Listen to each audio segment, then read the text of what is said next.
Pronto, agora sim. E aí, meu irmão, tudo bem? Fala, meu amigo. Tudo E jóia? essa, e essa barba de profeta aí? Rapaz, pois é, hein? Eu vi que você tá aí também com uma sujeirinha no rosto aí, viu? Se você me permite falar isso. É a quarentena, né? É, rapaz. Eu é porque eu gosto mesmo, tá? Não é Ah, quarentena, não. Eu eu- gosto de barba mesmo.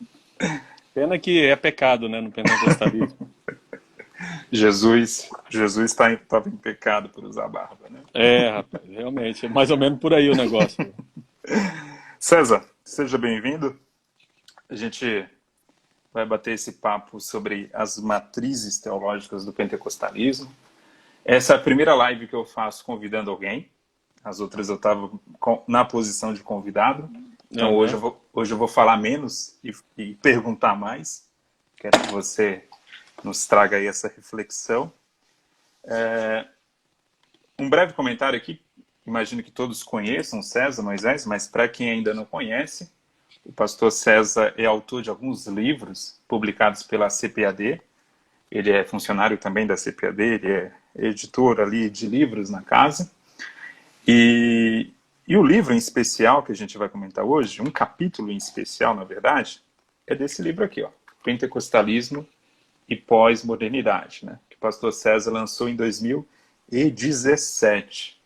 Um livro que, inclusive, já foi traduzido para o espanhol, né, César? Foi. Foi Pela traduzido para o editorial espanhol. Patmos. É um privilégio um brasileiro aí ter um livro traduzido, né? Então, os irmãos de língua hispânica já têm essa obra disponível em espanhol também. Pastor César eu conheço há muitos anos, né? Eu lembro, César, não sei se você lembra, a primeira vez que nos encontramos pessoalmente foi na Bienal do Livro, aqui em São Paulo. Você estava comprando algum livro na editora Loyola, na estande da Loyola. Estava lá com o Ah, pastor é? Claudio de Andrade, eu Uhum. lembro, e aí eu te encontrei lá. Mas o César, pessoal, quando eu montei um blog lá em 2007, faz tempo já, o César foi a segunda pessoa a comentar no meu blog. Eu nunca vou esquecer disso, César, porque isso foi um grande incentivo, até porque ninguém me conhecia tal, e o César fez lá. E o César já era um autor da casa tal, já tinha um nome aí pelo país, e fez o favor de comentar e incentivar, né? Para mim foi um baita incentivo ali o comentário dele naquele momento, né? Então, César é meu amigo desde então, a gente sempre está conversando aí. O Valdir está falando que foi o terceiro, é verdade. Valmir, né? Valmir, desculpa. O Valmir Valmir Nascimento. foi o terceiro a comentar. E realmente foi especial para mim isso. E graças a Deus a gente tem trabalhado aí com teologia, pentecostal acima de tudo. E vale destacar, pessoal, que hoje há um grande debate sobre hermenêutica pentecostal, um debate que é inaugurado pelo César, né? O César trouxe essa reflexão ali ainda em 2016, em um artigo. Foi 2016, né, César, que você lançou um 2015. artigo? 2015, né? Que 2015. o, que o César lançou um artigo de capa lá na revista Obreiro. Para quem não sabe, é a principal revista teológica das Assembleias de Deus, né? É a revista oficial nesse sentido. E foi um artigo que repercutiu muito, né? Teve várias reações. Eu fiz uma reação a esse artigo, o André Quirino também fez, né? E outras pessoas mais, porque foi um artigo assim que de alguma forma, nos lembrou, como pentecostais, da importância da experiência, inclusive como ferramenta interpretativa. E aí, logo em seguida, saiu esse livro do César, um livro também que eu considero um divisor de águas. É bom lembrar, pessoal, que ninguém aqui está dizendo que não existia teologia na Assembleia de Deus, ou teologia assembleiana, ou teologia pentecostal. Ela sempre existiu. O César há de concordar comigo que o nosso primeiro teólogo pentecostal brasileiro foi o Emílio Conde. Eu sei que o Sim, César concorda com isso, que ele gosta muito do Emílio Conde. gosto. O, Emí- Bastante. o Emílio Conde tem aquela característica muito pietista na sua teologia, Sim. né? E foi o nosso primeiro teólogo brasileiro, e tantos outros, né? A gente pode citar o grande mestre Antônio Gilberto, e missionários que atuaram aqui no Brasil, que tiveram grandes contribuições, como o Eurico Bergstein, Laurence Walson e tantos outros, né? Que colaboraram. Raimundo de Oliveira também, e outros contemporâneos, pastor Ezequias, pastor Elienay Cabral, pastor José Gonçalves. a gente tem muita gente boa. Só o que o César fez foi trazer uma discussão mais hermenêutica, que estava em falta. Realmente, a gente ainda não tinha uma reflexão mais aprofundada hermenêutica. E foi que ele que inaugurou esse assunto nesse livro, Pentecostalismo e Pós-Modernidade, em um capítulo específico aqui sobre hermenêutica pentecostal. E aí, César, não é o assunto propriamente aqui da live hoje, mas a gente pode entrar mais à frente. Mas eu queria que você trouxesse aí para a gente como que você entende essas matrizes teológicas que contribuíram para a formação da teologia pentecostal ou das teologias pentecostais. Por favor, a palavra é sua. Beleza. Pois na verdade, esse texto que está no livro, ele foi um artigo que eu fiz para uma revista até que o Valmir coordenava lá em Cuiabá, na Fakes. Então eu escrevi um artigo para ele que ele me pediu e eu pensei esse tema e pesquisei acerca desse tema e então escrevi esse artigo. Depois livro meu, lógicas do que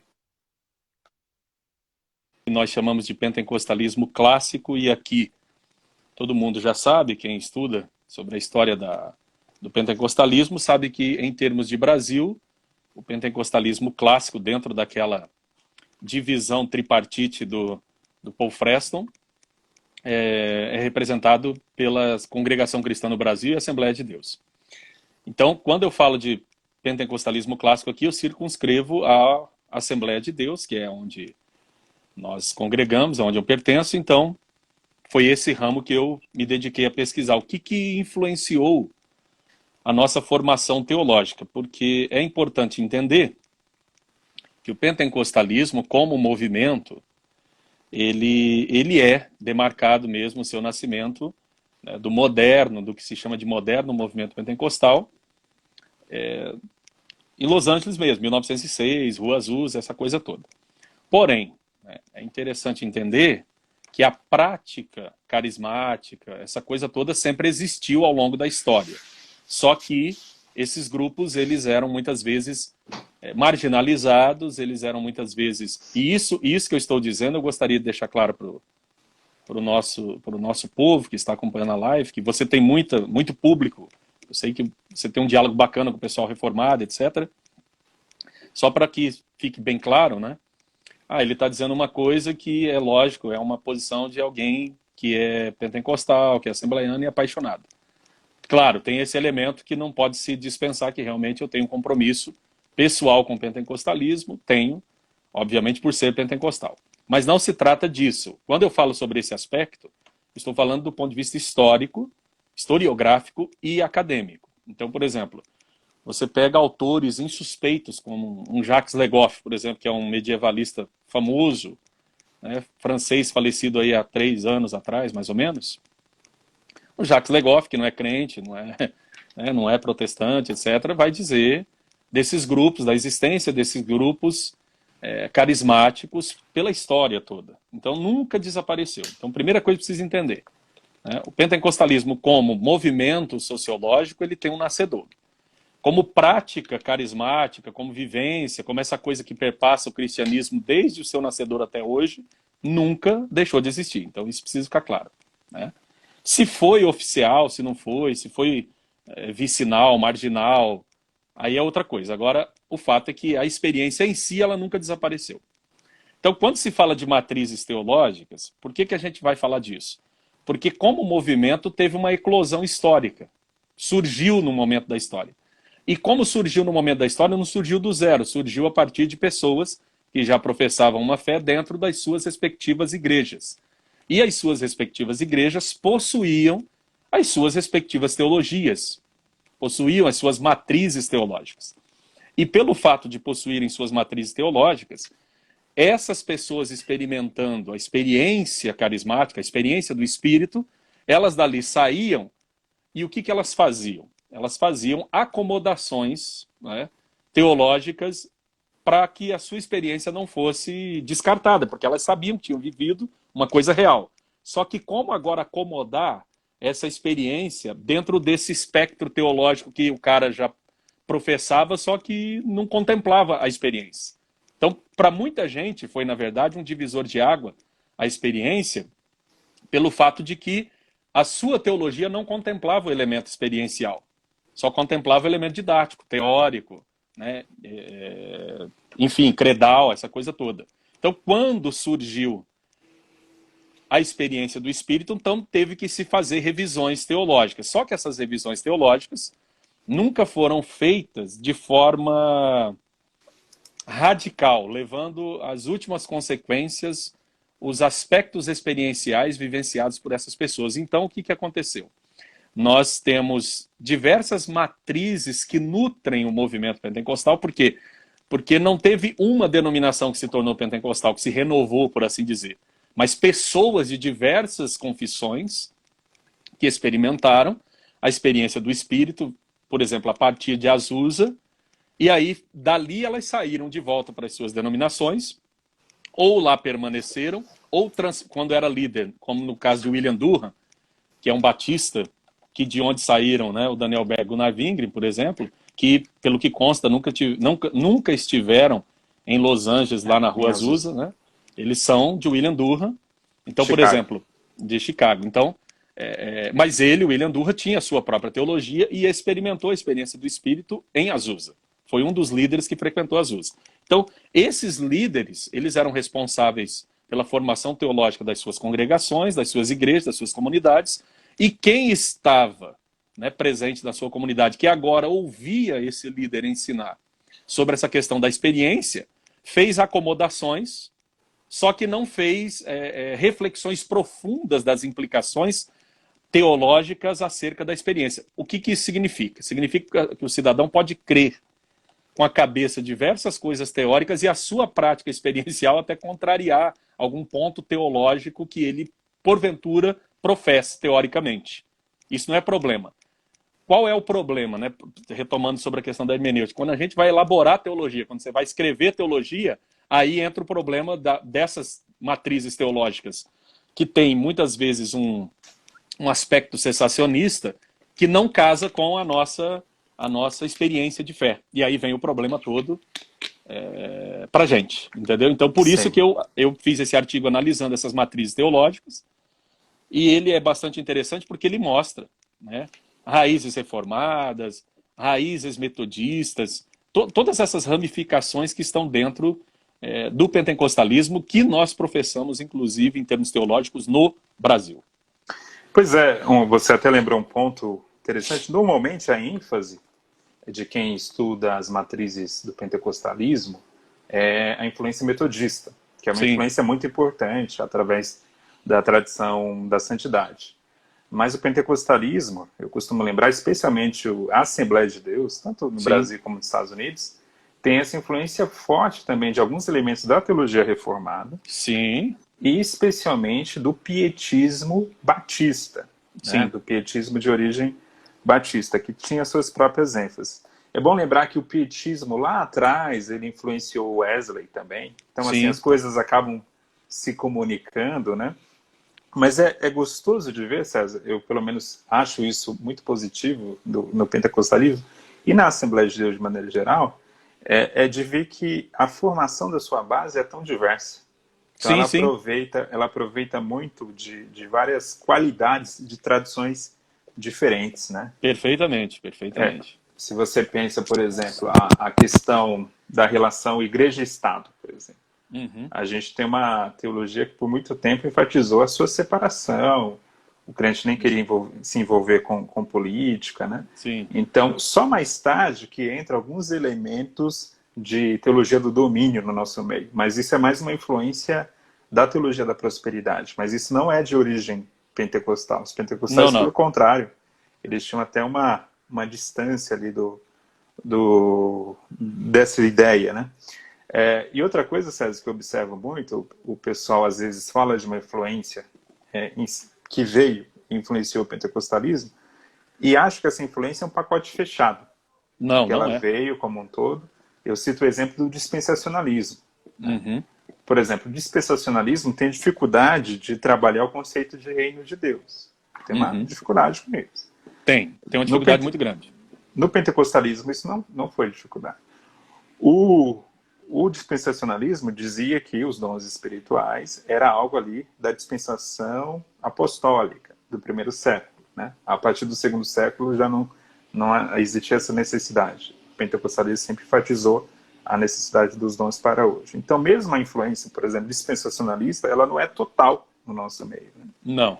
Então, eu queria que você falasse um pouco sobre isso, especialmente sobre essa influência pietista e reformada, porque a gente lendo material americano, normalmente a influência enfatizada é do metodismo. Sim. Eu vi que você mostrou o livro aí, eu sei que você já leu esse livro, você resenhou, a gente já fez entrevista Sim. lá no blog, etc. Mas eu acho interessante, se você me permite, retomar uma coisa, e é bom, é importante. Você fez uma ressalva importante sobre a questão de que, quando a gente vai falar sobre isso, não quer dizer que antes não havia teologia, etc. Evidentemente, ninguém está dizendo isso. Porém, é preciso observar uma coisa, está aí na página 307 do livro, se você puder abrir, para a gente acompanhar. Vamos num ritmo mais ou menos assim mesmo de aula. Eu estava na caneta no 308. Então, só voltar uma página. Então, ali naquele ponto ali, quando eu falo, é possível falar de uma teologia pentecostal, né? Eu coloco entre aspas. Estão dizendo aí para você pôr no YouTube a live. Eu vou pôr. Então, o pessoal está dizendo aí toda hora, clamando aí. Então, vê o que você faz aí para ajudar o pessoal. Daqui uma hora fica lá. Então, assim, eu até faço uma citação do dicionário do movimento pentecostal, que é do Israel, né? Foi lançado em 2007. Então, onde o Israel diz que ainda não se conseguiu amadurecer uma teologia da fé cristã sob a perspectiva do pentecostalismo clássico. Mas veja só o que está dizendo, eu explico aqui. Não é que não tenha teologia, não tem um sistema teológico exclusivamente pentecostal de ponta a ponta por causa da diversidade, né, de diferenças de ênfases dentro do pentecostalismo. Então veja só, por exemplo, se você perguntar se o pentecostalismo tem um sistema teológico como, por exemplo, o sistema reformado, não tem. Não há esse sistema teológico. Porém, a gente sabe, né, dos 4 pontos, né, do quadrilátero pentecostal, entendeu? Que também tinha antes os 5 pontos, que é o que o Valmir até gosta bastante de enfatizar, incluindo a questão da cura, etc. Mas a grande questão é que isso que por muito tempo me incomodou, e eu acho que incomodou você, esse aspecto, na verdade, ele é um aspecto benéfico, como você colocou agora, porque ele pode aproveitar aquelas ênfases que são positivas de diversas produções teológicas que vieram antes de nós, né? A roda não está sendo inaugurada, a gente não está reinaugurando a roda, reinventando. Então a gente aproveita, obviamente, o que existe na tradição protestante, daquilo que é interessante para o pentecostalismo, e aí a gente pode desenvolver a nossa própria teologia, não como sistema fechado, como pacote fechado. Então, como pacote fechado, realmente não existe. Agora, veja bem, o pentecostal sempre professou as mesmas doutrinas mestras do cristianismo histórico. Sim. O pentecostalismo não é apartado disso. Ele é uma expressão do cristianismo histórico que tem uma tradição de 2000 anos. Então, o pentecostalismo não inventa nada. Nesse ponto, não é nenhuma invenção. Agora, é importante colocar isso porque existem pessoas que pensam ser demérito, não ter um sistema teológico. Agora, eu hoje entendo o seguinte: quando o sistema teológico se torna uma camisa de força que ele restringe as pessoas de pensar, de avaliar, de analisar as coisas futuramente, então ele se torna um empecilho em vez de se tornar uma coisa proveitosa. Ou seja, aquilo que antes te dá certa base para você se orientar, depois começa a se transformar num empecilho. É o problema do pessoal com a questão da ciência, né, que até você hoje falou sobre isso lá no Twitter, né, a questão ou o pessoal anatematiza a ciência ou o pessoal diviniza. São ambas posturas perigosas. Nenhuma delas é interessante, né? 2 posturas polarizadas. Sim. Então, a questão toda que o Dietrich Bonhoeffer colocava é que quando você casa, por exemplo, a teologia com uma teoria científica, por exemplo, quando essa teoria científica é desconstruída, porque é da natureza da ciência desconstruir mesmo, porque novas descobertas, né, trazem novas perspectivas, novas teorias, e aquela teoria cai. Então você cria uma viúva teológica. Mesma Sim. coisa no sistema teológico. Quando o sistema teológico ele engessa, então ele cria problema. Foi justamente isso que o cessacionismo fez. O cessacionismo disse o seguinte, fechando com o pensamento racionalista da modernidade, né, com Warfield, no século, Sim. acho que no final do século XIX. XVIII, já início do século XIX. Sim. Então ele vai dizer o seguinte, né, nós tivemos 3 períodos de milagres e com a morte do último apóstolo cessaram os milagres. Por quê? Porque na avaliação dele não aconteciam milagres. A sua não experiência com os milagres, com os sinais, fez com que ele refletisse teologicamente que isso não é possível. O que é correto, porque era a experiência dele, eu não discordo disso. O que eu discordo é quando a experiência aparece, aí a gente acha que o caminho, em vez de avaliar se ela procede de Deus, se ela realmente tem alguma ressonância escriturística, não, aí a gente prefere fazer o quê?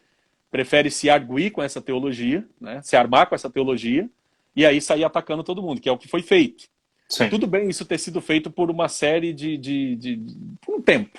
Só que depois de tanto tempo não tem mais sentido isso, porque o pentecostalismo mostrou que ele veio para ficar, não é um modismo, não é uma coisa que passou repentina, ele está aí, com mais de um Sim. século agora de caminhada, né? Quase 120 anos, como movimento sociológico bastante consistente. Sim. Então, nesse aspecto, não ter um pacote teológico fechado, ele na verdade é bom, porque se esse pacote teológico me restringe de ver que as coisas podem ser diferentes, então ele, na verdade, não me beneficia, ele me prejudica. E eu penso que o maior erro do cessacionismo é esse, é não abrir-se para possibilidades de repensar aspectos que não são, que não ferem nada a Escritura, não ferem nada as doutrinas clássicas do cristianismo, simplesmente por uma questão de não querer abrir mão, entendeu? Então o pentecostal, ele simplesmente ficou com a tradição cristã, né, inteirinha, sem desprezar os aspectos experienciais que a Bíblia nos mostra e que não tem um versículo que dê conta de dizer, olha, o dia que morrer o último apóstolo que andou com o Senhor Jesus, nós vamos encerrar isso. Porque, como eu sempre gosto de dizer, o epicentro foi ali em Jerusalém. Só que quanto mais nós nos afastamos desse epicentro, nós mais precisamos de poder espiritual para fazer a obra de Deus, não menos. Sim, então, se era necessário naquele momento, para dar continuidade no que Jesus Cristo fez, muito mais necessário é hoje, depois de 2000 anos, onde nós temos uma série de desafios diferentes dos apóstolos, mas em alguns aspectos muito piores. Então a gente precisa dessa companhia do Espírito Santo de Deus, que nunca foi negado de certa forma na tradição cristã, mas o seu aspecto experiencial sempre foi visto de maneira bastante desconfiada. Então, assim, eu quero só ressaltar esse aspecto aqui antes de falar dessa questão toda com você. Por quê? Porque quando você olha essa questão histórica, então, para não ficar aquela coisa, o pentecostalismo é um movimento, a procura de uma teologia, o pentecostalismo só enfatiza a experiência, não tem teologia, não. O pentecostalismo sempre teve teologia que não foi propriamente produzida por pentecostais, porque, como eu disse, pessoas que se converteram de outras confissões vieram com as suas teologias, fazendo apenas ressignificações por conta das suas experiências, e nesse aspecto muita coisa boa foi aproveitada e muita coisa que não era necessária foi dispensada pelo caminho. Isso tem mérito e isso também tem alguns problemas que a gente precisa ver, como por exemplo o problema da hermenêutica, que é um problema que a gente precisa considerar hoje, mas que muita gente não quer fazer essa consideração por acreditar erroneamente que fazer essa reconsideração seria desconstruir as bases do pentecostalismo, ou mesmo do cristianismo, né? Ou imagina a pretensão, né? Seria imagina só, demais. Né? Ou mesmo desacreditar da escritura, etc., que sempre foi um ponto muito, muito levantado dentro da tradição reformada, o perigo de se pensar que Deus tem formas alternativas de falar, poderiam trazer, na verdade, desconstrução para o aspecto escriturístico. Mas a gente sabe que o pentecostal ele é tão bíblico que muita gente erra por excesso e não por falta. Isso mesmo. Ou seja, como aquelas pessoas excêntricas que ficam pegando em cobras, bebendo veneno propositalmente, aqueles caras fazem aquilo, a gente fala porque assim... crê na Bíblia porque crê literalmente, tanto, né? Tão literal que eles fazem isso. Ou seja, eles tentam a Deus, né? Eles não entendem que aquilo ali são eventos, são circunstâncias, não coisas que tem que se fazer deliberadamente, como teatro, etc. Mas nem é isso, os caras são extremamente inocentes, Sim. entendeu? Então o pentecostal, não, ele crê muito na Bíblia, não crê pouco, ele crê muito. Crê mais do que qualquer Sim. outra confissão, eu acho. E é até bom deixar claro, né, César, quando a gente fala, eu tenho falado também, você até inaugurou esse assunto, quando a gente fala em hermenêutica pentecostal, a gente não quer dizer que a gente está inventando uma hermenêutica do zero, né? Não, também não. E nenhuma nova forma de interpretar a Bíblia. Na verdade, quando a gente fala em hermenêutica pentecostal, a gente está estudando quais são, quais são as características dentro da nossa tradição que enfatizam um determinado aspecto de leitura. Né? Porque Sim. a Bíblia é um livro tão rico, por ser a palavra de Deus, é um livro tão rico, tão maravilhoso, que um método, uma estratégia de leitura não dá conta, por Ah, com melhor que ele certeza. seja. Por Com melhor que ele certeza. seja, né? Então, Sim. assim, eu venho defendendo isso, não é de hoje, que o método histórico-gramatical, por exemplo, é o mais adequado, Uhum. ele realmente supre bem a nossa necessidade, mas isso não quer dizer que ele seja ilimitado. Né? Então a gente pode, você, por exemplo, inaugura nesse livro a discussão, inaugura no nosso meio pentecostal, né? Sim, A discussão sobre a análise literária, por exemplo, a Bíblia como sim. literatura. Isso é um aspecto interessantíssimo, porque a Bíblia, ela realmente tem várias estruturas literárias, ela tem poema, ela Vários tem gêneros, né? história, vários gêneros, e se a gente desprezar esse aspecto, a nossa leitura vai ser empobrecida. Sem Então, dúvida. assim, vale a pena assim, a gente ter uma reflexão sobre a hermenêutica pentecostal, sobre aquilo que vai, de alguma forma, nos ajudar a estruturar melhor o nosso pensamento. Então, isso não é querer reinventar o cristianismo, nada disso, né? O César é um cara crente, ele crê na Bíblia. ando, ando dizendo por aí que você é esquerda teológica, viu, César? Ah, sim, sim. Mas o César já me falou que nunca votou no PT, pessoal. Então Nunca fique votei. tranquilo. Nunca votei. E se tivesse votado, não seria um problema teológico, me desculpe, né? Eu nunca votei, nunca vou votar. Teológico não, né? Eu não gosto, nunca gostei, nunca, não pretendo gostar desse partido. Mas eu acho complicado você demonizar uma posição pessoal política de alguém e transpor isso à teologia daquela pessoa. É muito complicado, César. Eu... Porque a gente, biblicamente falando, a Bíblia não tem uma ideologia política. A Bíblia não é de esquerda, não é de direita. A Bíblia vai contradizer a esquerda e a direita o tempo todo. Como a Bíblia Né? também não é nem protestante nem católica, né? Nem católico. E vai Nem contradizer calvinista, nem, protestantes. nem arminiano, nem cessacionista, Né? nem continuista. É a Bíblia. Então, é a Bíblia, é a palavra de Deus. Então, Aí, ó, tem um dizendo aqui, ela... mas é pentecostal, coitado. Meu irmão, o pastor Davi lá de Bauru, né? Eu não conheço ele, não sei quem é. É pentecostal, né? Mas por exemplo, a gente tem que entender, assim, a Bíblia enfatiza a questão dos dons, por exemplo. A Bíblia diz que a gente deve buscar com zelo. A palavra Com zelo zelo. ali no original dá a ideia de uma busca muito intensa, né? Uhum. É a mesma que diz que a gente deve também usar com moderação, né? Com Sim. decência e ordem. Então a Bíblia não vai para nenhum extremo. Ela é Isso muito a gente tem que... equilibrada, né? Muito equilibrada. Então a gente tem que entender isso. Nas questões políticas também. Muita gente defende aí a pena de morte, por exemplo, do ponto de vista bíblico. Será que é o ideal do Sermão do Monte, de Jesus Cristo? Será que Jesus concordaria com isso? Ele que foi ele próprio vítima de pena de morte, por exemplo. Né? Pois Então é. é complicado, o ponto de vista bíblico, você defender isso do ponto de vista bíblico. Outra coisa são pessoas que relativizam, por outro lado, mais à esquerda, por exemplo, o aborto. Poxa, o aborto é um assassinato. É Então um isso não pode absurdo. ser, É um absurdo. isso não pode ser relativizado. Né? Nunca. Então, assim, o que eu gosto disso na palavra do Senhor é que ela vai contradizer a gente, inclusive Todo eu momento. e você, todo momento, vai dar tapa na nossa cara a todo momento. Todo momento. O evangelho Então, é confronto, todo momento. Confronto. Então, assim, e falando em hermenêutica pentecostal, César, fala um pouco aí pra gente como que você entende essa colaboração da análise literária, da leitura indutiva que você comenta ali, a respeito, você usa até um trecho do livro do Anthony de Palma, né? Comente um pouco aí Sim. pra gente dessa contribuição. Bem, que acontece? Eu comecei a me dedicar nos últimos anos a essa questão do pentecostalismo, né? Todo mundo sabe que eu tive a minha formação é em educação, então sou bastante ligado à educação e especificamente também na educação cristã, etc. Mas sempre gostei também de conhecer as raízes históricas e teológicas da gente. E pesquisando sobre isso, na verdade isso começou bem lá atrás. Nós tivemos em Campinas um seminário teológico que foi feito por ocasião daqueles eventos do centenário das Assembleias de Deus. E você me conhece, Gutierrez, assim, pessoalmente, a gente já esteve muitas vezes juntos, almoçamos, conversamos, batemos papo, então você sabe que eu sou uma pessoa bastante despojada desse cerimonialismo que se encontra bastante no meio que eu pertenço, né, aqui. No nosso meio.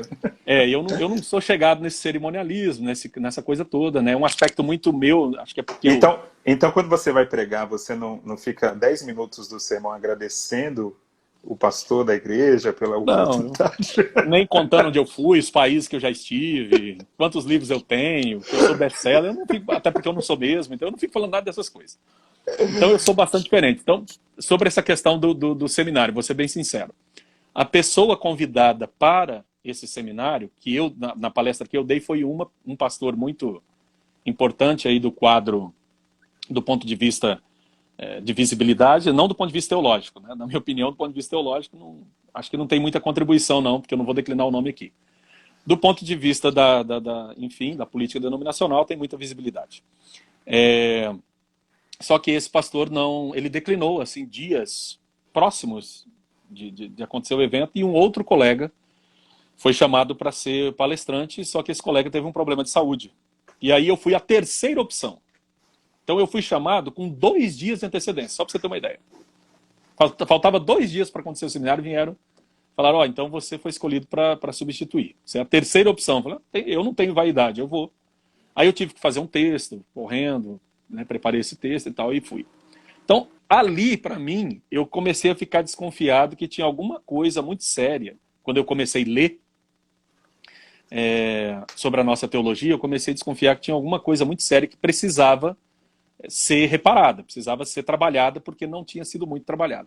Foi passando pelo livro do Antônio de Palma, só que eu passei correndo, porque eram 2 dias só, eu tinha que ler rapidamente e fazer alguma coisa rapidamente. Então, e aí o que aconteceu? Isso aconteceu em 2011, 2010, e dali para cá eu me detive a fazer leituras, fui reler o Stanley Horton, a Teologia Sistemática, fui reler vários materiais que eu já tinha lido, só que com outra cabeça, entendeu? E aí foi onde eu percebi o problema, foi me levando cada vez mais para o problema hermenêutico. Eu percebi que havia um problema hermenêutico que precisava ser discutido, precisava ser conversado. Ou seja, eu fui percebendo que havia críticas à nossa interpretação, à nossa maneira de interpretar, e uma das principais críticas, uma das mais contundentes, era feita pelo Frederic Dallebruner, que é uma obra que foi relançada pela cultura cristã, né? Teologia do Espírito Santo. Teologia do Espírito Santo, que é uma obra muito citada no livro do Horton, lá daquela teologia sistemática organizada por ele. Praticamente todos os capítulos tratam alguma coisa sobre o Frederic, porque ele é um cara que trouxe muitas objeções nesse livro ao pentecostalismo. O que o Frederic Dallebruner diz? O que ele diz textualmente, não é uma coisa que eu estou inventando. Pentecostal não sabe ler e não sabe interpretar a Bíblia. Ele diz de forma textual. Está citado no meu livro aqui essas frases. Ou seja, o pentecostal não sabe ler e não sabe interpretar. Por isso que ele deduz que o que ele experimenta é uma coisa que está lá na Bíblia. Mas o que está lá na Bíblia não é o que ele experimenta. Ora, isso é uma coisa muito séria. É muito sério, porque nós temos a Bíblia como nossa regra de fé e prática. Se o que nós experimentamos não é o que a Bíblia coloca, então nós estamos fora. Então isso precisava ser visto. E eu fui ver. Então, o que acontece?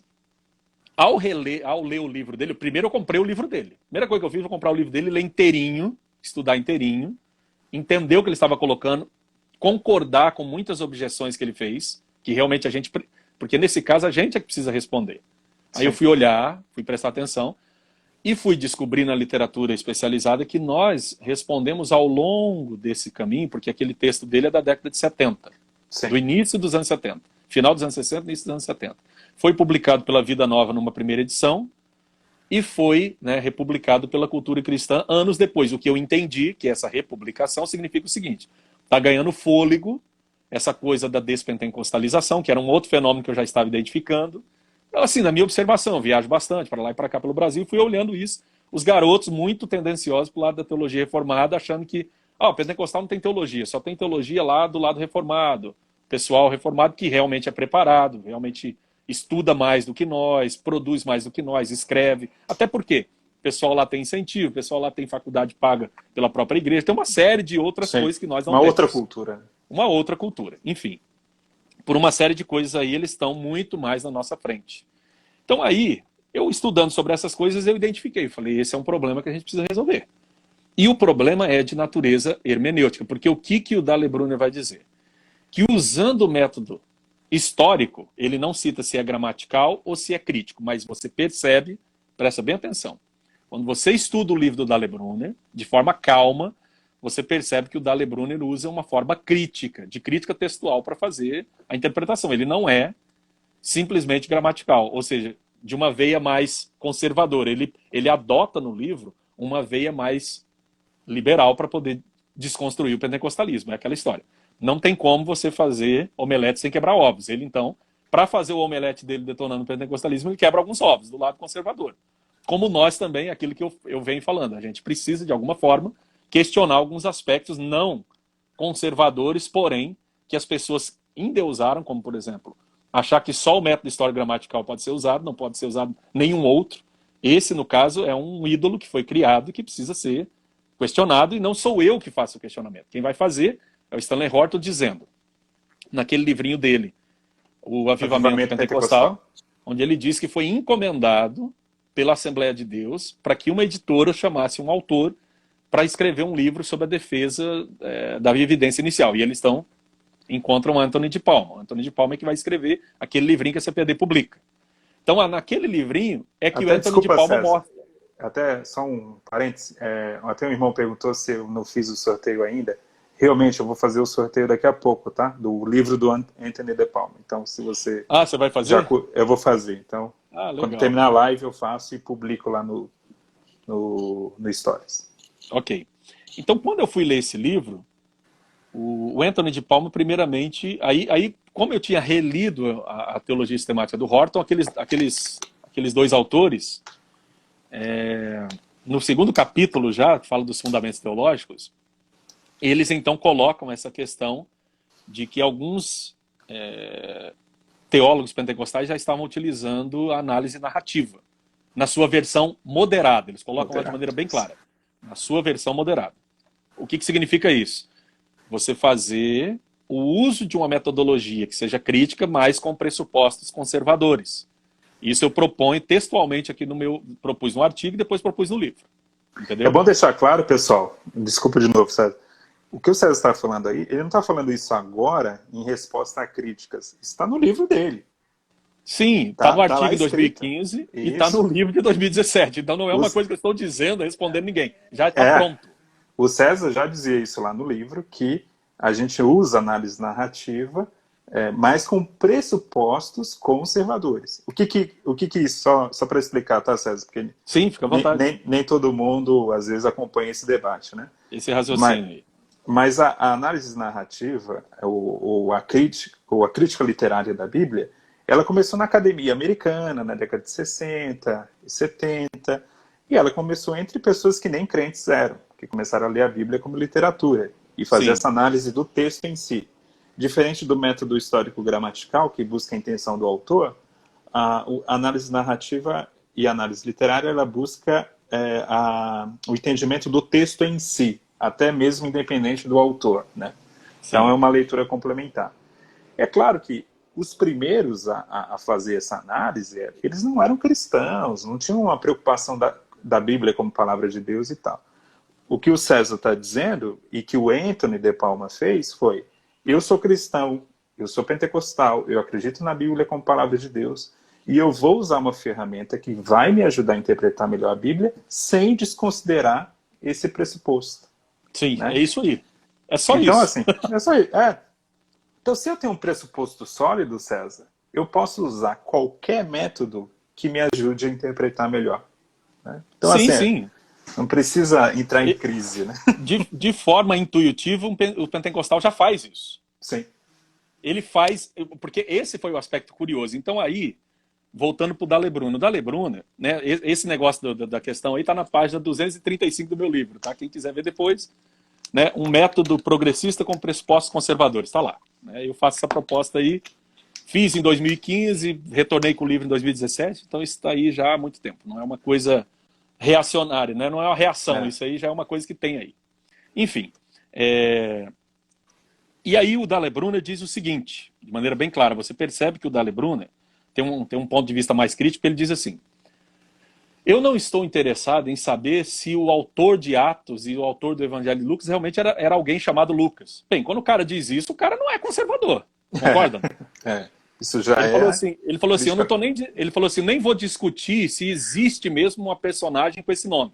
Olha bem, se existe alguém com esse nome que assinou esses textos. Eu não quero saber se o Lucas estava aberrante, se ele estava exagerado. Ele começa a fazer retoricamente essas coisas assim que você sabe que são aspectos liberais. Para quem crê na infalibilidade bíblica, para quem crê na inspiração plenária e verbal, isso é tudo ponto de vista de quem é liberal. Só que, onde é que você vê isso? Você vê isso nas notas. E isso está no final do livro. Você tem que pegar a nota lá no meio do texto e ir lá que eu faço isso. Eu sou chato, eu examino o negócio. E lá nas notas isso está. Então tem gente aí, por exemplo, que diz assim, o César confunde método histórico gramatical com método histórico crítico. Não, eu não confundo. O cara usa método histórico crítico quando ele diz isso. Quando ele está dizendo isso, que ele não quer saber se Lucas existiu ou não, se existia um cara chamado Lucas que escreveu Atos e o Evangelho, se o Lucas estava ou não estava, eu quero saber o seguinte, o pentecostal sabe ler esses textos? É isso que ele pergunta. Entendeu? Aí ele diz assim, eu vou tomar Lucas como sendo o autor, aí ele põe entre aspas, porque é uma coisa convencional, só para título de facilitar, mas eu não quero, ele não estava comprando aquilo. Né? Isso. Em outras palavras, ele quer dizer assim, eu não sei se realmente é Lucas que é autor e se existe Lucas também. Pô, quando o cara diz isso, o que ele é? Conservador. Né? Então, aí tem um colega aí que pegou e falou que eu confundo método histórico gramatical, não sei discernir o que é, porque o Dall'Ebruno é um conservador, porque a cultura cristã, cara, quando o cara tá no afã de detonar alguma coisa, o cara vira butimaniano. Aí quando ele quer, entendeu? Aí o cara fica doido. Mas enfim, aí eu falei, gente, mas isso então tem que ser respondido. Aí quando eu fui ler o Antônio de Palma, ele diz que a gente tem que usar uma forma pan-bíblica de tradução da Bíblia nos textos narrativos, que são os textos que formam a nossa teologia, que está sobretudo no livro de Atos. A gente precisa ser coerente com isso. É o texto de Atos que é normativo para nós, para a nossa crença. Paulo fala sobre esses aspectos, mas Paulo já trata de forma, dando como um pressuposto certo que existe dom na igreja.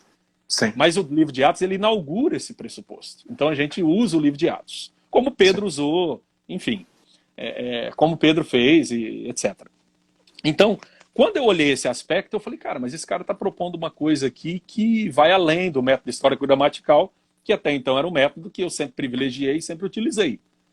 E o Dall'Ebruno vai dizer, o método histórico gramatical, os métodos históricos utilizados de forma correta, não chega às conclusões que o pentecostalismo chega. Ele faz uma desconstrução do ponto de vista histórico. Só que, e quanto a isso, ele está errado, né, César? Sim. Claro, é uma conclusão errada. Porque ele tem um pressuposto negacionista, ele já parte do cessacionismo. É o que eu estou dizendo. O pressuposto dele já é cessacionista, então ele nega. Só que quando eu fui para ver o aspecto narrativo, ele simplesmente coincide com a forma da minha mãe, que vai fazer amanhã 70 anos, ler a Bíblia. Minha mãe tem a 2ª série do primário. Minha mãe não sabe nada disso aqui, tudo que nós estamos falando, e graças a Deus que ela não sabe que ela é feliz e eu não sou. Entendeu ou não? Eu sou triste, porque eu tenho que ficar enxugando gelo e combatendo com gente, às vezes que é mesmo pessoa que desconhece, e às vezes é pessoa maldosa, mal intencionada, que quer assassinar a reputação da gente, e fica com esse tipo de papo aí. Porque o grande problema, Gutierrez, eu acho que o grande problema que eu estou enfrentando é aquilo que o Esdras escreveu num artigo dele lá no CPAD News sobre o meu livro, quando ele fez uma resenha. Ele falou assim, que se eu estivesse certo nas coisas que eu coloquei aqui, então a gente precisava rever muita coisa na teologia pentecostal. Aí ele disse assim, mas seria muito crédito para dar para um jovem teólogo, porque eu sou jovem, até considerando a história da denominação e o pessoal que está aí. Então, assim, o problema todo é que eu, na verdade, coloquei um pé na porta e aí fica uma vaidade muito grande com esse pé na Pois porta que foi é, colocado, César. entendeu? Você entrou no assunto agora, para quem às vezes não é do meio teológico, pessoal, tem muita disputa de ego no nosso meio, muita disputa. Às vezes parece apologética, parece preocupação doutrinária, mas é mais a velha natureza humana, o velho Agindo. pecado, sabe, agindo ali. Inclusive, quando Paulo fala lá aos Gálatas a respeito das obras da carne, uma das obras é heresia, né? E o Sim, pessoal entende ali que heresia é erro doutrinário, mas não. A palavra heresia ela só ganha a conotação de erro doutrinário na epístola de Pedro. Lá em Paulo quer dizer facções, facções. disputas. Então, Sim, assim, no nosso meio teológico tem muita disputa. Aliás, no meio intelectual como um todo, né, César? tem, Assim, muita vaidade. é Muita muita vaidade. vaidade, é muita gente que fulano, por exemplo, inaugura uma teoria ou uma corrente e não recebe o devido crédito porque o outro quer dizer que foi ele Saltar que para si, né? criou. Tem muito isso. Então, assim, não tem muito apoio no nosso meio pentecostal. Sim, Isso acontece também. Está aí o César produzindo há bastante tempo. Tem apoio de uns e não tem apoio de outros, né? E outra coisa, César, é muito comum a leitura crítica, que é uma crítica muitas vezes pesada e sem dar chance ao contraditório. sim, Porque sim. assim, eu li em um livro, não lembro agora qual, o seguinte: o bom leitor, ele vai ler um livro e ele vai chegar a determinada conclusão sobre o que o autor falou. E aí, qual é a atitude sábia? Quando você vai perguntar ao autor de um livro, você não chega dizendo para ele e falando, você afirmou isso, isso e isso, né? Você chega para ele e fala, olha, a partir da leitura que eu fiz do seu livro, eu entendi isso, isso e isso. Sim. Isso é o que você quis dizer? Uhum. Isso é bem mais honesto, César, porque aí É, eu vou respeitar a pessoa, eu vou dar, eu não vou primeiro duvidar dela para depois e condenar para depois perguntar, né? Então a gente tem que tomar muito cuidado com isso. Heresia existe, falsas doutrinas estão aí o tempo todo, a gente sabe disso. É necessária apologética, é necessária uma vigilância doutrinária.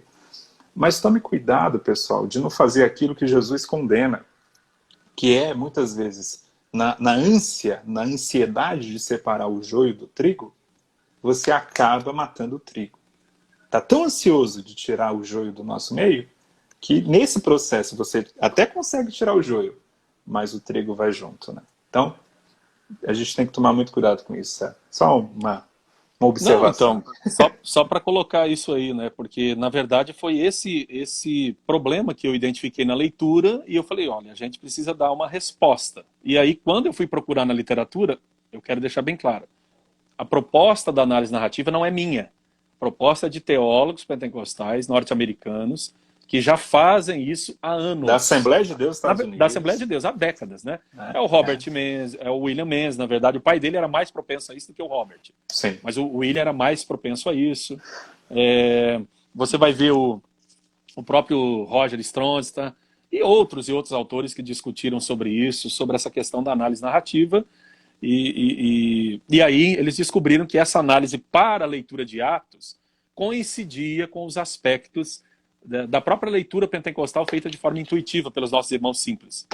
E que, devido ao fato de ter legitimidade acadêmica e literária hoje, esse tipo de leitura, ela poderia ser interessante como uma forma da nossa defesa, como uma forma da nossa defesa da nossa evidência inicial. É isso, Sim. entendeu? Então, foi isso que eu identifiquei, achei que era importante trazer, trouxe, sem nenhuma espécie de imposição, até porque qual é o meu poder de imposição de alguma coisa? Não tenho poder de impor nada. Agora, eu fiz a proposta como autor, coloquei as questões, né, elas estão aí colocadas, e ficaria agora a cargo de todo esse contingente de teólogos, sejam da velha guarda, sejam novos, sejam de qual for a geração, discutir, né, debater sobre isso, a viabilidade, enfim, se é necessário, se não é necessário, enfim. O fato é que a gente precisa produzir teologia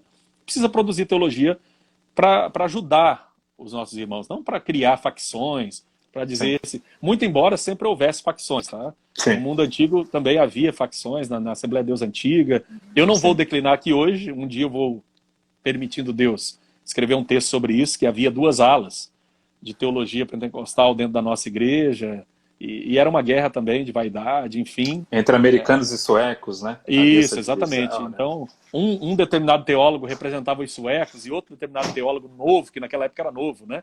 Determinava os americanos e era visto como liberal. Então, enfim, a discussão é muito ampla, né? Agora, Pois é. eu só sei o ego não presta. Isso não presta. Briga de ego não presta. Não produz nada bom. Você entrou no assunto, porque às vezes a gente vê debates hoje, o pessoal acha que isso é novo, né? Mas o Mensageiro da Paz, lá da década de 50, de 60, era palco de debate. Era interessante isso, né? Passou, sim. Né? Passou aqui uma pergunta interessante. Olá, pastor, o método narrativo ou literário é pós-moderno? É uma pergunta muito importante essa que foi feita, tá? Sim. Mas só antes de você responder, César. Termina aí que depois essa pergunta vale a pena voltar nela. Um debate que era muito presente lá na década de 50, 60, era o debate sobre o modelo de governo da igreja. De governo da igreja, sim. Havia uma ala que defendia o governo mais congregacional e havia uma ala que defendia esse modelo que a gente tem hoje, que é uma... Vai lá, é tipo episcopal, mas não é bem episcopal, mas lembra isso, né? Acho que até uma... Deixa aqui até uma ofensa aos episcopais falar isso, né? Mas é um modelo muito centralizador. Né? Sim. E aí, o que acontece? É muito personalista, na verdade. Personalista. Né? As igrejas então, têm a cara da liderança, assim, né? E esse debate havia lá na década de 50, na década de 60, João de Oliveira, Alcebiades Vasconcelos. Você pega o livro História da Convenção Geral. É debate em cima de debate, né? Que é um livro, a gente precisa ressaltar, que vai, obviamente, dizer o que pode ser dito. O que é permitido para menores de 18 anos de fé. Entendeu? Então, assim, que é escrito, né, pelo Silas Daniel, que trabalha na editora e é alguém interessado. Então, assim... Não, e foi um trabalho muito importante ali. Muito importante. O Silas trouxe vários elementos, inclusive sobre como vários debates geraram em torno da Frida. Né? Sim, sobre o papel do Ministério Feminino, etc. Ele trouxe vários documentos, foi uma pesquisa bem interessante. Então, assim, o material, mas só que o que eu quero dizer é o seguinte, aquilo ali que pode ser contado já indica, dá o tom do que havia de fato. Se aquilo ali muito foi debate. Contado, imagina só o que não foi contado, né? E não pode havia ser mais debate. Né? Entendeu? Mais debate. Então, assim, a coisa era bem mais profunda. Mas, César, está acabando? Então, para acabar aí, responda isso. Esse método é pós-moderno? Você é pós-moderno? Você é relativista? Você não crê na verdade? Jesus é apenas um caminho aí? Buda também pode ser outro? Responde aí. Ai, meu Deus do céu. Como é complicado, né? A gente tem que responde em um minuto. Entendeu? Jesus é o único caminho. Agora, estar em Jesus não significa sentir meramente um credo, você precisa ter a prática de Jesus, sobretudo, né? E a questão de um método ser ou não pós-moderno, isso não o desqualifica, porque quem demoniza a pós-modernidade, geralmente diviniza a modernidade. A modernidade teve muita coisa ruim para a religião. A pós-modernidade foi mais indulgente, ela foi melhor com a religião. César, e na verdade, todo mundo tem algum aspecto pós-moderno. Porque senão ele é completamente moderno. Sim. Né? Se eu tenho uma crítica ao racionalismo moderno, e eu acho que isso é consenso hoje no meio evangélico, eu sou pós-moderno de alguma forma. Eu estou fazendo uma crítica pós-moderna. Né? Moderna, então, sim. Então, assim, às vezes o pessoal não saca essas coisas. Não é porque é pós-moderno que de per si é uma coisa ruim. Entendeu? Tanto a modernidade como a pós-modernidade tem elementos bons e ruins para o cristianismo. E elementos ruins, sem dúvida. E são derivados da fé cristã, César. São críticas que nascem na fé. Todos eles. Então, assim, não precisa nem exaltar, nem endeusar e nem nem jogar fora O, completamente. o evangelho não é nem pré-moderno, nem moderno, nem pós-moderno. O evangelho está acima de todas esses aspectos culturais, filosóficos e históricos. Ele está acima de Sim, tudo isso. Então, é um grande equívoco, na verdade, esses endeusamentos de uma determinada época áurea, né? Que sempre está no passado e nunca está quando a gente vive no presente, né? Então, enfim, são equívocos, são inúmeros equívocos que a gente precisaria conversar muitas vezes sobre eles para poder, de alguma forma, auxiliar as pessoas que realmente querem crescer, querem conhecer, né? sim. César, está acabando. Muito obrigado por esse papo, foi muito bom. Pessoal, desculpe, não dá para continuar, sabe? A gente tem os deveres domésticos, né? Então, O senão, rapaz é recentemente casado, meu amigo aí. recém-casado, então, ó, É isso aí, tem que senão, cuidar da esposa, com né? dever. Tem que cuidar, então tem que É tomar isso todo aí. esse... Então, mas assim, a Mas gente eu que vai marcar agradeço aí, outras cara. lives, a gente vai bater outros papos, até o César é sempre muito acessível. Eu acho, eu fico feliz, César, quando alguém convida a gente para alguma coisa e fala, puxa, você é acessível, né? Uhum. Porque o nosso meio pentecostal tem, É né, outra coisa também, entendeu? muita gente assim que é, meu Deus, para você falar com ele, você tem que falar com 3 secretárias, depois um Complicado. secretário geral e, né? E o César não, o César Não, é sempre, difícil. É o difícil. César sempre está disponível. Mas obrigadão aí, César, por esse tempo. Pessoal, vou fazer então o sorteio logo aqui em seguida. Se você não conhece ainda, pega esse livro, Pentecostalismo e Pós-Modernidade. O César tem vários outros livros. Tem um livrinho sobre milagres. Um livrinho eu falo pelo tamanho, tá, E pelo César? tamanho, 160 páginas. 160 páginas, mas um conteúdo fantástico. Foi uma reflexão. Eu ainda não havia de um autor brasileiro, pentecostal, sobre milagres. O César escreveu. Eu gostei muito desse livro, César. Eu tenho recomendado ele. Mas essa é a obra magna do César, né? Então, assim, até o momento, né? É. Então, graças a Deus pelo seu trabalho, continue. Críticas vão ter várias, né? Mas assim, César, o importante é a gente continuar crendo no Santo Evangelho, na palavra do Senhor, e tendo esse foco, a gente continua firme e animado e fazendo nosso trabalho, porque quem vai nos recompensar no final é o Senhor. Pode falar aí, meu irmão. Suas palavras Não, sem dúvida, é finais. isso aí.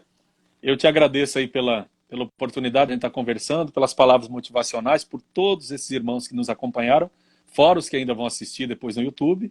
Né? O pastor Luiz César Mariano, eu vi aí, outros colegas que têm acenado para a gente, etc. Que Deus abençoe vocês, um grande abraço. Te agradeço, Gutierrez, pela oportunidade e também digo o mesmo a você, para você prosseguir, porque você é muito importante, tem feito um trabalho muito importante com a gente, entre os jovens principalmente, e siga em frente, produzindo e fazendo o reino de Deus se expandir aí através da comunicação do Evangelho, viu?